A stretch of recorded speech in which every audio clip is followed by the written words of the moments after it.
Shalom and welcome to our weekly meeting. This is Shira Sherbow coming to you from Sfat, Israel. And I want to dedicate tonight's Torah learning to Valentina, the daughter of Rosa, and also again to my husband Pesach, daughter of Braha. And if you have someone in mind that you would like to dedicate this time to for their healing, we just include them right now in this time we have together. We'll do it in their merit. So welcome everyone to our Torah for the Nations learning. I've got plenty of really great stories for you, and I love the topic of tonight, the power of women. Have you ever wondered who invented the saying, ladies first? Where did that come from? Well, it started right there 3,500 years ago on Mount Sinai. I love the fact that the biggest all-time event in the world, when God came down, when heaven came down to earth, when the spiritual met the physical, thunder, lightning, and God was sending his wisdom down to earth. He was showing mankind, I'm going to show you what to do to reach your potential. I'm going to show you how to civilize the world. And this event was like 27 generations in the making. From the time of Adam and Eve, 20 generations later was Abraham, and these are Abraham, Isaac, and Jacob's children, the children of Israel, standing there 7 generations after Abraham. So finally, at this big event that the world's been waiting for, to receive these instructions, how to civilize the world, how to make the world into a home for God, a utopia, we're finally going to get these instructions. And what does God say? Call the house of Jacob. Ladies first. Whenever you see house in the Bible, the house is the women. We're the house of Jacob. And why does he want to call together when he's got this important mission, these instructions? Why does he want to call the women? Because what good would it be to give these instructions for one generation, that generation dies, and then that's it. There's no link in the chain. There's no continuation. So the women, we know that the women are the ones that have the children, that raise the children, that pour themselves into the children. The women are going to be the ones that make sure that this message is carried on for generation to generation to generation. The women are going to be the ones to encourage the men, to encourage their husbands. And so God, in his infinite wisdom, says, ladies first. Call the women together. I have an important task for the women. The women know how to take the spiritual and connect it to the physical, how to make a practical application of God's message and how to bring it into everyday life and how to teach it to our children. This is what we do. So this month in Israel, this is the month of Sfat on the Hebrew calendar. And we've been talking a lot about trees. It's the month of the new birth of the trees. And a friend of mine loaned me this book. I remember this book, The Giving Tree, when my kids were little. And she did a presentation for Tu B'Sfat, the holiday of the trees. And I love this part that she showed. She said, once there was a tree, and she loved a little boy. So that's how we know that the tree is a she. And when you think about it, in so many ways, the power of women, we are so much like the trees. And trees are all throughout the Bible. I used to pray for my children at night that they would be like in the Psalms, it says, trees planted by streams of living water. So when you see like a little sapling of a tree, we find out that even when the tree is little, if it gets a little scratch on it, even as it grows, it says even the smallest scratch can have lasting effects, and a seemingly small scratch on a young sapling can leave a lasting scar on a fully grown tree. So we take this job of educating our children. That's our primary role as women. We are bringing up the next generation. And it shows us when we see what happens to a little sapling years and years later. We've got this tree with a scar still on it. So we have to be very careful when we're educating our children. You don't want to have a child scarred for life. So we take this job, our motherhood, very, very seriously. And that's why God said, women, call the house of Jacob, because you are the ones that are bringing up the next generation. And it's the most important job in the world. Another way that we as women are like trees, think of the tree that is always growing towards the light. Our souls naturally are inclined to, it says a woman's soul stems from a very high source. We know this. And that's why we're able to bear children. And that's why having children has this deep spiritual significance. So we as women, we're always, like the tree, we're always growing towards the light. And we have the power and the capacity to reach for what's beyond us. So there's a story of two women back in the 50s that are hanging their laundry. And one woman is saying, oh, so much laundry, so many children, so much to do, and she's the drudgery of hanging the laundry. And the other woman says to her, let me tell you my story. As a teenager, she was in the prison camps during the Holocaust. And what she used to do at that time was she would see beyond that time. She would see herself married with children. She said, I pictured myself with many children, and I would picture myself hanging out the laundry. So she was able to survive that time by seeing what was beyond, seeing herself as the next woman.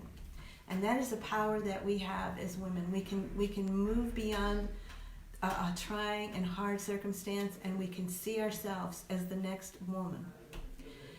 And another story, this is not quite as traumatic as being in a prison camp, but this woman, it's still a loss. All of us experience losses at some time, and it takes, that inner strength to overcome. And one of the things we can do in our mind is just fast forward, is to picture ourselves as the next woman. Don't get stuck somewhere or always be thinking of, oh, that time in my life when I was a princess growing up in my father's house and everything was handed to me. But we always, like the tree, is always going forward, always going up, always going beyond its reach. So there was a woman, she had an antique mirror.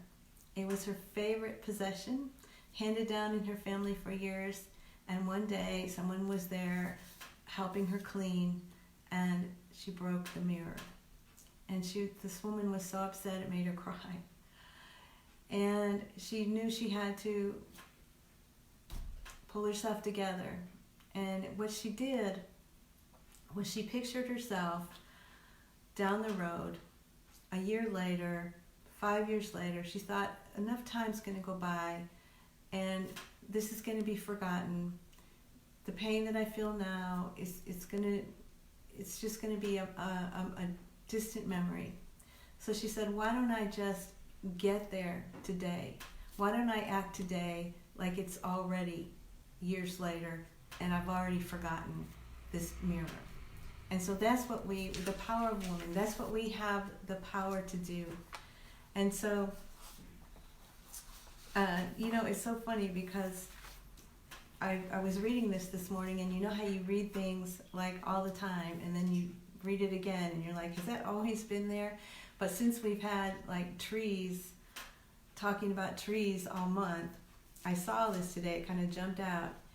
It says, the righteous will flourish like a palm tree, grow tall like a cedar in Lebanon. This is Psalm 92.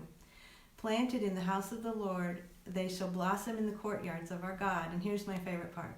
They shall be fruitful even in old age. They shall be full of sap and freshness. So we as women are fruitful even in our old age, even in our young age, if we're raising children.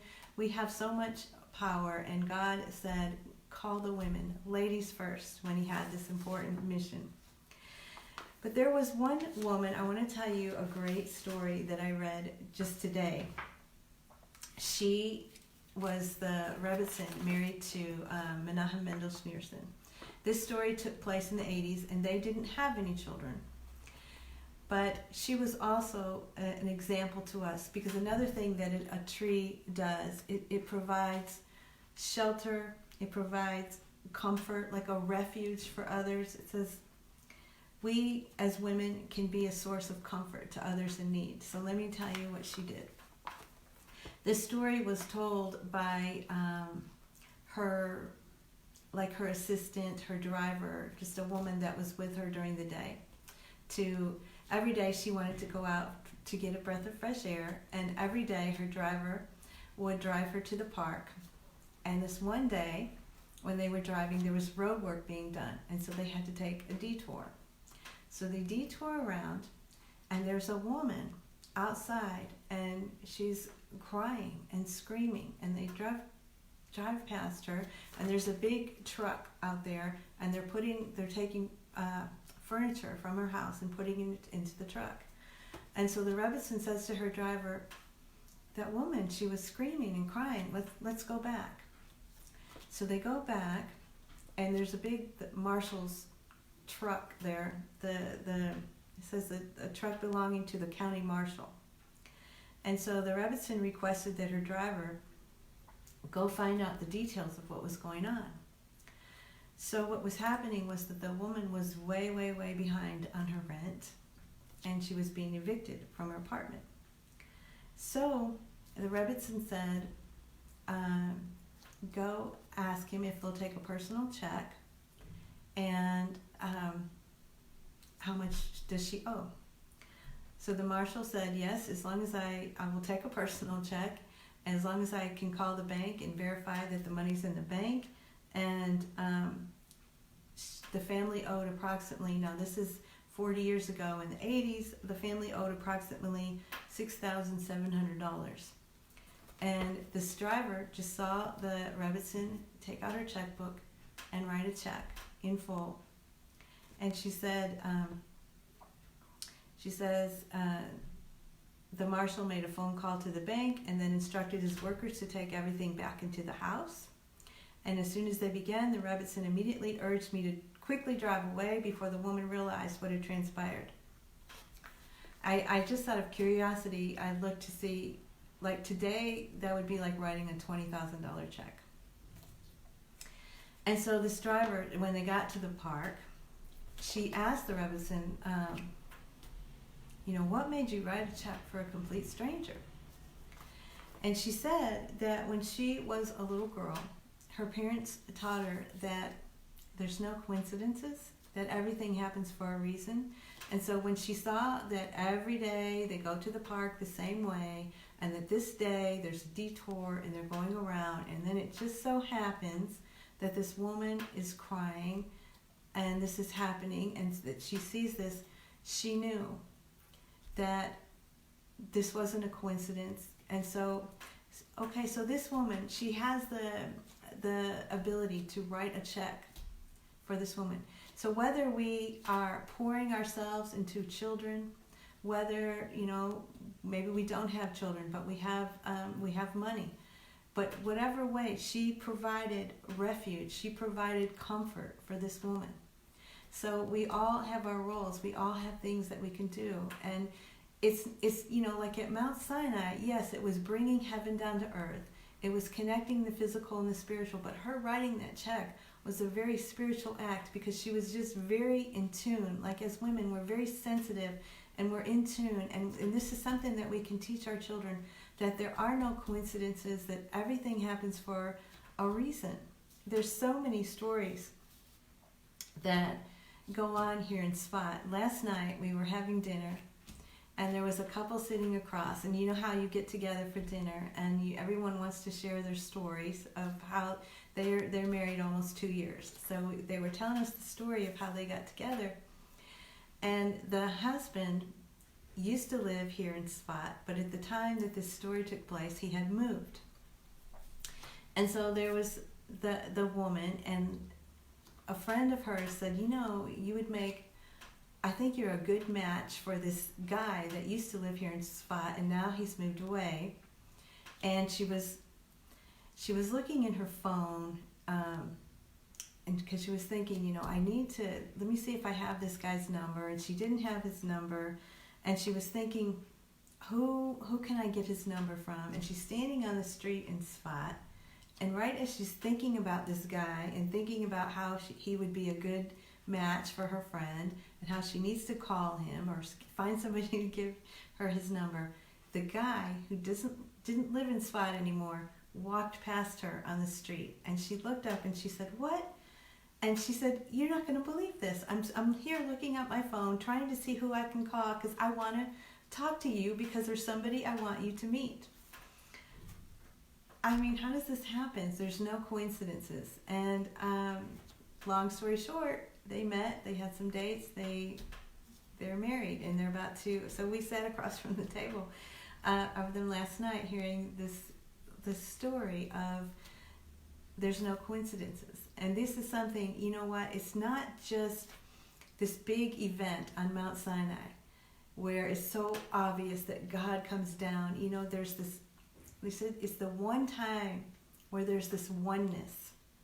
Now in the world, God is hidden, but yet He's not. He's there for us to see. And as women, we are sensitive. And when we go through our day, and we know, just like the Rebbetzin knew, okay, there's a detour, but she was in tune with why today are we going a different way.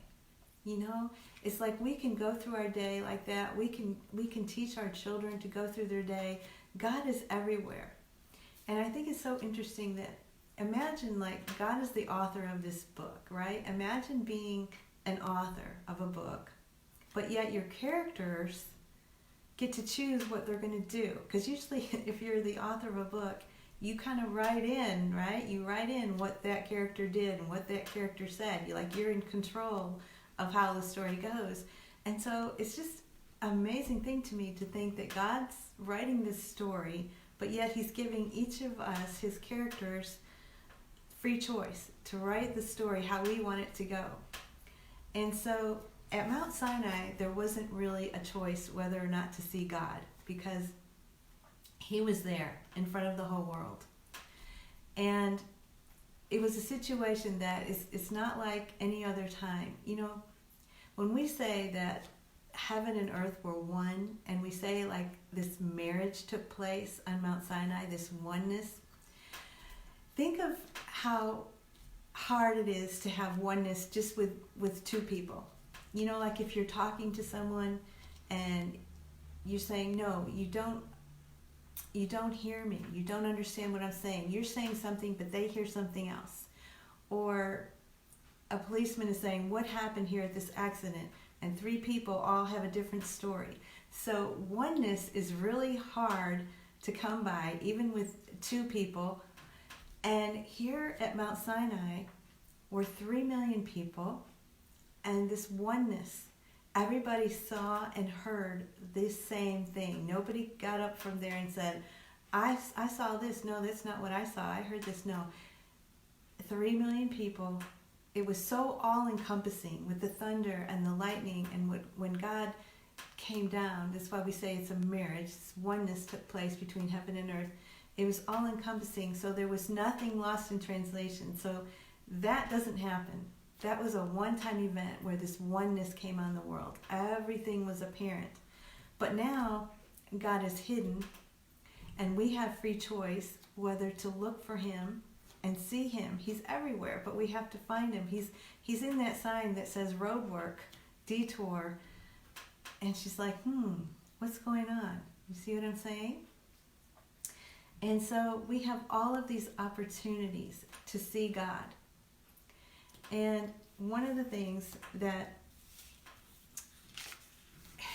ways that He has made us is that He wants to connect with us all during the day. And so he made us to have bodies that get hungry. And when we go and we reach for something like this apple, it's a chance, it's an opportunity, and this is something else we can teach our children. God is hidden in the world, but yet I look at this apple, and I say, this apple didn't appear from nowhere. Now, let's see. I have a body that needs food, and there's food. There's a creator that's made food. And so I can make this connection, and I can show my children how to make this connection. That God is hidden in the world, but yet He's not. He's there in this piece of fruit. And so the really wonderful thing, I'm going to show you how you can win the lottery, really. You take this fruit, and you make you take something physical, and you bring heaven down to earth. You you connect the spiritual with the physical. So what we want to do is we take the food, and we say, I'm going to connect this food to God, and I'm going to bring down His light. And why I say it's like winning the lottery, because when I say bringing heaven down to earth or bringing down the light, think of every good thing that you can think of that you want for yourself and for your kids and for your environment. Like health, well-being, wholeness, success, victory, kindness, gentleness, compassion. Let me see, what else? It's sweetness, victory, abundance, graciousness, redemption, renewal. Okay? Just think of every good thing. So when I say bringing heaven down to earth, bringing the spiritual into the physical, think of every good thing that you could bring into your home, to bring into your environment. And so when you say, blessed are you, Almighty God, King of the world, for making this fruit from the tree. By blessing this food, it's like tasting the food is like secondary. Bringing all of these blessings, at the same time that you're saying this blessing and bringing heaven down to earth, your child could be at school taking a test and all of a sudden remember an answer. Your husband could all of a sudden get a burst of energy. Somebody outside, there could be a child in the road, and someone is able to put on their brakes to keep from hitting the child. You have just brought blessing and light into your world, and it affects your children, it affects your husband, it affects your environment. It's like a rippling effect. So think of how many times during the day. Now here we go, like with the tree again. The tree has roots. The roots are connections to its source. Okay, every time we make a blessing over food, we are connecting to our source. We're connecting to God, and we're bringing heaven down to earth. We're bringing light into our family, into our environment. And it's not a coincidence that God made us to get hungry several times a day and gives us this food. He could have made us as never getting hungry, but He wants this connection. He wants to come into our world, and He wants us to notice that this didn't just appear, that He's here in our world. Now you take something like water. If I take a drink of this water, I say, blessed are you, Lord our God, Almighty God, King of the world.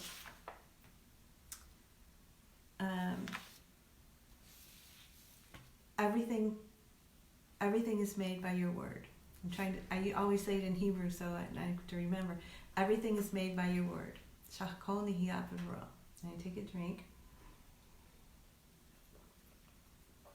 Okay, so what we're saying there, everything. We accept everything, whether we think it's good or bad. We're saying, we know, Father, everything comes from you, and we accept that everything comes from you. Now here again, we are like the trees, because the trees that make it through the storm are the trees that can bend. And we know that, trees have to be supple in the wind. Only a tree that can bend in the wind will survive a storm. And so likewise, we must be accepting of what God sends. never breaking or giving up hope. So when we make this blessing, everything comes from your word. The storms come from you, and we just learn how to bend like the trees. We, as women, this is what we're good at. We are flexible. We can weather the storms. So, Creator of the universe, I want to be happy with what I have and with what I don't have. I want to be happy with everything. So these are the thoughts that can come into our mind just by taking a drink of water. Everything comes by your word. Let me just accept what I have, what I don't have. Another thing, one of our commandments is to not steal, and how important it is for us to teach our children not to steal. And when we take food and we don't recognize God, it's like stealing. And it's just such a powerful thought to think that we could be stealing from Almighty God. And so he wants us to recognize him, to thank him for our water to drink, for our food to eat, and to teach this to our children. This is the power of women. This is bringing heaven down to earth and teaching the next generation to bring heaven down to earth and to connect the spiritual with the physical. Just like trees make an impact on their world, as women, we make an impact. A tree, it gives off fruit, it gives off wood, it gives off protection and homes, shade. So much benefits from the tree, but they also like filter the air, they give off oxygen. Okay, so they're making, in their way, they're making their impact on the world. As women, we're here to make our impact on the world, to benefit others any way that we can. Back in the times of Sodom and Gomorrah, they made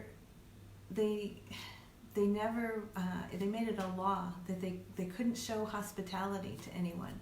So all of these feminine characteristics that we have of helping the poor, showing hospitality, bringing people into our home for a meal, all these humanitarian efforts that we do, this is something coming to the forefront now. We used to have a world of more dominated by what we call the male tendencies, like conquering and going and not inventing, finding new worlds, the exploring new worlds, all of these things, survival of the fittest. And now it's like, as we're getting closer to redemption, the feminine parts of us are coming more to the forefront. Things like intuition, sensitivity, feelings, just all of these, caring about the poor, caring about the sick, caring about the elderly. This is all coming to the forefront now. So that's why I say the power of a woman, it's so old and yet it's so new. There it was on Mount Sinai, and here it is today. Every day we can still bring heaven down to earth, connect the spiritual and the physical, bring blessings to ourselves, to our children, to our husbands, to our environment. So I hope you feel like you just want to make an impact, glory in being a woman. We're not here to be like men. We're here to embrace our femininity, embrace all of the missions that God has given us. Ladies first, remember that. He's counting on us to get this, to pass it down to our children. Every child we have brings us closer to the redemption. So just remember all of these good things. Connect to God all through the day. And just be well. Shalom for now. See you next time.